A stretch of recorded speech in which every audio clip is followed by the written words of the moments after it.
വിഴിഞ്ഞം പുത്തളത്ത് വീടിന് നേരെ ആക്രമണം. ഒരു ഓട്ടോയും 2 ബൈക്കും വീടിൻ്റെ ജനൽ ചില്ലുകളും അടിച്ചു തകർത്തു.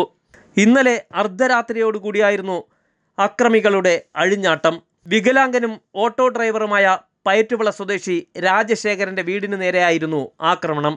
4 പേരടങ്ങുന്ന സംഘമാണ് ഭീകരാന്തരീക്ഷം സൃഷ്ടിച്ച ശേഷം വീടിന് മുന്നിലുണ്ടായിരുന്ന വാഹനം അടിച്ചു തകർത്തതെന്നും വീട്ടുകാർ പറയുന്നു.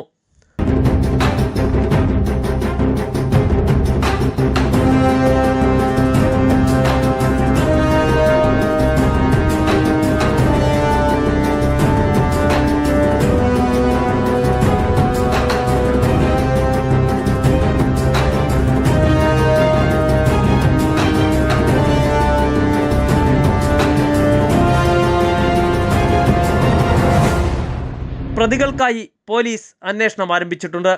എത്രയും വേഗം പ്രതികളെ പിടികൂടുമെന്നാണ് പോലീസ് ഭാഷ്യം.